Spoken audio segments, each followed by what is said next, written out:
Hello Prius, আসসালামু আলাইকুম। তোমরা সবাই কেমন আছো কমেন্টে জানিয়ে দিও। আশা করি সবাই ভালো আছো। আজ আমি তেলাপিয়া মাছ রান্না করব ফুলকপি দিয়ে।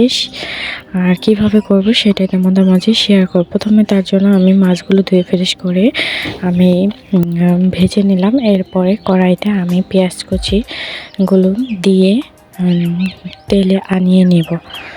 তো এদিকে সব পেঁয়াজ কুচিগুলো দিয়ে দিলাম। এরপর তেলে ভেজে বাদামি কালার করে আমি এটাতে পানি দিয়ে দিলাম। এখন সব আইটেমের মশলাগুলো দিয়ে দেব। তো পানি দেওয়া শেষ। তারপর আমি হলুদ গুঁড়ো আর মরিচের গুঁড়ো আর আদা বাটা, জিরা বাটা, রসুন বাটা সব একসাথে পেস্ট করা সব কিছুই কিন্তু আমি দিয়ে দিয়েছি। এরপরে মশলাটা কষানো হয়ে গেছে। তো কষানো হওয়ার পরে আমি একটু ফুলকপিগুলো দিয়ে দিলাম। তো ফুলকপিগুলো দিয়ে এখন আমি ভালো করে নাড়াচাড়া করে নিচ্ছি। আর এই ফুলকপি কিন্তু আমি সাইজগুলো বড় বড় করে কেটে নিয়েছি, কারণ ছোট ছোট সাইজের করলে ফুলকপি গলে যায়, তার জন্য তখন খেতে ভালো লাগে না তেমন। বড় বড় সাইজ থাকলে খেতে খুবই মজা হয় কামড়ে কামড়ে।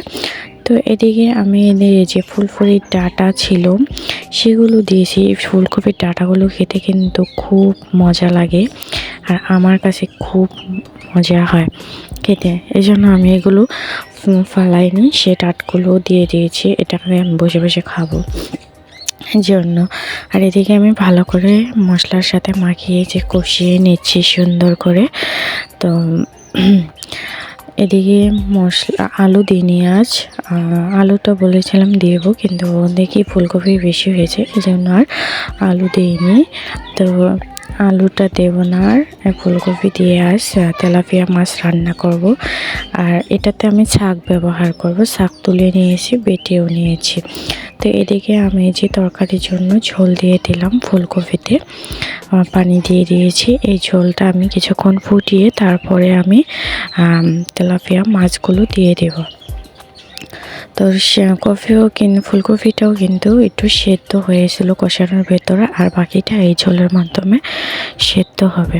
তো এদিকে যে মাছগুলো দিয়েছি, এখন আমি মাছগুলো ঝোলের সাথে ডুবিয়ে ডুবিয়ে দেব, তাতে ঝোলটাও মাছের ঘ্রাণ আসবে আর খেতেও কিন্তু খুব ভালো লাগবে।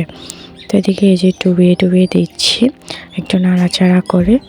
এরপরে প্রায় ডোবানো হয়ে গেছে, আমি একটু ঢাকনা দিয়ে ঢেকে দিয়েছিলাম, দেখানো হয়নি তোমাদের। তারপর উঠিয়ে নিয়েছি। ঝোলের সাথে মাছটা কি সুন্দর ডুবে গেছে আর ঝোলটা ফুটেও গেছে। আর এটার ভিতর আমি শাক ব্যবহার করেছি, পেঁয়াজ, রসুন, জিরা দিয়ে তেলে ভেজে বেটে এটার ভিতর দিয়েছি। আর এরপরে এই যে আমি ধনিয়া পাতা দিয়ে দিলাম। ধনিয়া পাতাটা এইটাতে দিয়ে দিলে সেদ্ধ হয়ে যাবে, কারণ নামানোর সময় হয়ে গেছে, ঝোলটাও টেনে গেছে এই জন্য। তো ভিউয়ার্স, এভাবে রান্না করলে খেতে কিন্তু খুব মজা হয়, টেস্ট হয়, অনায়াসে এক প্লেট ভাতও খাওয়া যায়। তো এভাবে রান্না করে খেয়ে দেখো, খুবই ভালো লাগবে। ভিউয়ার্স, ভিডিওটা ভালো লাগলে অবশ্যই কিন্তু আমার চ্যানেলটিকে সাবস্ক্রাইব করে দিও। আর এই তো আমার তরকারি ফাইনাল লুক। আর লাইক কমেন্ট করে শেয়ার করে দিও এবং পাশে থাকো। লাইক কমেন্ট করলে আমাদের ভালো লাগে ভিডিও তৈরি করতে আর নতুন নতুন ভিডিও আপডেট পাওয়ার জন্য।